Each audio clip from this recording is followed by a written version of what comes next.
The traditional path of school to climbing the corporate ladder can not only be high risk for your career, it could almost feel like a death trap.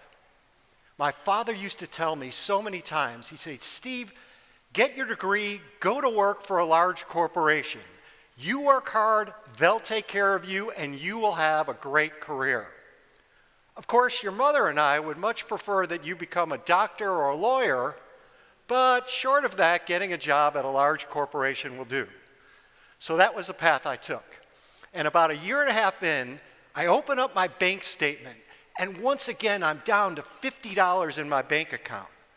I'm 22 years old, and I work in a cubicle on the 4th floor of a nondescript office building in Schaumburg, Illinois. I'm staring at my bank statement and the pile of claims I'm supposed to process that day, wondering how on earth will I ever get ahead? I work long days, and the student loans seem to take a hold of my paychecks before they ever get a chance to hit my bank account. Have you ever been in this or a similar situation? Maybe you're in it right now. Have you ever wondered how you'll reach the success you imagine for yourself? Well, I definitely did that day. That day I realized the safe path to professional success was actually the highest risk. That day I dared to question my plan and ask, what if I could earn a great living and love the work I do? Well, that seems to be a question that so many of us are asking ourselves these days. But of course, that was my situation. That was a long time ago. Surely the world has changed. After all, this is the era of Facebook, Uber, and Google. And there's so many cool, hot startups out there. This must be the career path that college graduates or people who feel stuck in their corporate jobs are taking. Turns out, this isn't the case. In spite of startups being desperate for hiring, nearly 14% of college graduates with a bachelor degree within their first year are unemployed, and nearly 43% are underemployed. And according to Josiah Sternfeld, adjunct professor at the University of Texas McCombs School of Business, when he asks his students where they plan to work once they graduate, the overwhelming majority say a large corporation. And if you Google the phrase people who feel stuck in their corporate jobs, you'll get nearly 300 million results. I mean, that's a lot of content. There must be a lot of people who feel this way. So what's happening here? Why are so many people thinking about joining or lingering on at large corporations rather than joining a startup? Well, to answer this question, we need to take a step back. Let's define what a startup actually is. According to the United States Small Business Administration, a startup is a company that's been in business for under a year and is in the formative stages. But that actually paints a poor picture for what defines a startup. Doug Irwin, chairman of a venture capital company and serial technology entrepreneur, offers a far more instructive definition. He says a company is a startup if it operates like it's the last frontier for outlaws, a place where nonconformists can live, create, and sell their ideas. I mean, how cool? Who doesn't want to be involved in that?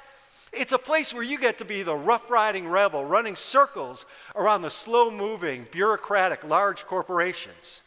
And what if you have your heart set in getting in the C-suite in the Fortune 500? I've got 2 words for you, and they're good luck. Obviously, there can only be 500 CEO positions and maybe 5,000 in the C-suite all told. And many of these people stay in their jobs for years. That means your odds of getting in the C-suite in the Fortune 500 are about the same as your odds of being drafted into the National Football League, where 254 players are selected in each year's NFL draft. Compare this to the over 46,000 startups around the U.S. alone and over 3,000 venture-backed startups in Georgia, and you can obviously see there are far more executive leadership opportunities. But it's true. Startups come with a side of risk. Not all startups make it.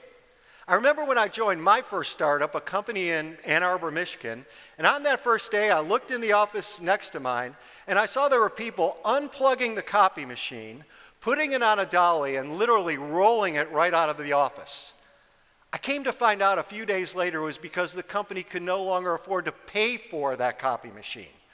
But I was blind to it. I was so pumped and excited to work with a small team of crazies, hell-bent on changing the world, changing the way applications were being developed. I took the opportunity to learn everything I could. And then just a few years later, that company that couldn't afford to pay for that copy machine, it went public, and I got the bug and never left the startup world. Since that time, I've had the opportunity to work with 6 other startup companies, all of whom successfully sold or went public, all along living with my wife, who we have raised our wonderful family for over 30 years. Now, I don't believe I'm special. I have no superpower. And I say these things not to impress you, but rather to impress upon you that if it could happen to me, it could happen to you. But can it? Can this story really be your story? I will tell you, if it's not your story, it'll be the story of a colleague, a roommate, or a friend of a friend. And that's because the marketplace is demanding it. You see, job growth is being fueled by small emerging businesses. The smart money, it's betting on startups and startup entrepreneurs. In fact, in the last 2.5 years, over 44,000 startups have received $282 billion to fund their growth, nearly 40% of which have gone to companies in and around the technology space. And since 1995, 65% of all new jobs have been created by small and mid-sized businesses. And according to a recent survey of startup CEOs, the number one issue keeping them up at night, it's finding good people. Now think of that. Finding good people was rated ahead of growing revenue, acquiring customers, or gaining access to more capital. So how do you make this story your story? Well, let me share with you just 3 things you could use right away to carve your path. There certainly are more, but just these 3 can get you started. Number 1, view yourself as a startup company, the startup of you. Ask yourself, why would someone invest in you? How would you respond to that? What's your elevator pitch? So many of us have memorized the elevator pitches for the companies we work for, but we don't have one for ourselves.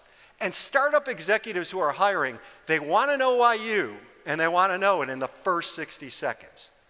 Number 2, when you choose to go to work for a startup, approach that decision as an investor. What criteria would you use to select a startup? Can you separate a startup with a good story versus a startup that has both a good story as well as a good chance for success? For example, do your diligence. Does the company's products have some unique dimension that's valued by its target buyers? And number 3, create your own personal blueprint to guide your career success. So many of us have created plans for which we are so proud. Those plans have goals, strategies, tactics, key milestones. We hold ourselves and others accountable. We might even identify ways to reduce risk. But have you documented a plan for your career? And that plan should contain all the conventional elements like the goals and the key milestones when they should be achieved, but also some unconventional. For example, have you defined the type of people you want to surround yourself with at work? Jack Welch, the former CEO at General Electric, had it right when he said nothing matters more to winning than surrounding yourself with A-plus talent. Well, what's the type of A-plus talent you need around you to bring out the best that you have to offer? And you typically won't hear this from a technology startup executive, but to be at your best, you're going to have to live at your best. Never forget, take care of what matters most, and that's yourself and your family. Build time for your family into your career blueprint. Learn how to defend your calendar such that you can orchestrate a healthy work-life balance. So what would be possible if you could earn a great living doing what you love? What if you could wake up excited, ready to take on the challenge of the day ahead and positively impact the world? What would be possible for you?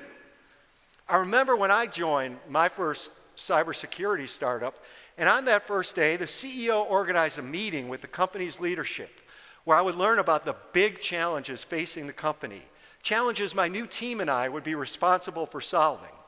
Now, some may have viewed these challenges as insurmountable. After all, we were taking on bigger, better funded competitors that had all of the advantages. Successfully solving for those challenges would ultimately determine the fate of the company. So my new team and I went to work. I'll never forget how they stepped up, how incredibly hard they worked, the amazing creativity and enthusiasm they brought to the table every day. We delivered a new marketing plan that changed the game and put those bigger, better funded competitors into positions they couldn't defend. We launched that plan at lightning speed and we did it well. The plan put the company on a much more successful course. The entire organization was aligned and was convinced the market was ours for the taking. It was an incredible 5-year ride. We had so much fun, not one single day felt like work.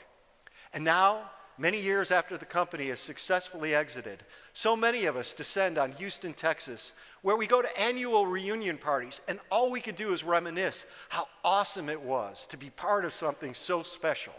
We learned so much. We created bonds that will last the rest of our lives. You have much of what you need in order to achieve the success you want. Let me say that again. You have much of what you need in order to achieve the success you want. If you take away one thing from me today, I hope it's this. Today's startups have big ideas and they're well-funded, and they're desperate to hire smart, motivated, hardworking people willing to share their talents in innovative workspaces that are buzzing with energy and opportunity. And they're hiring for all kinds of people. They're hiring artsy people, techie people, young, old, experienced, green, those who work in the office or remote. So if you want to earn a great living doing what you love for the right startup, you could be a godsend. Thank you.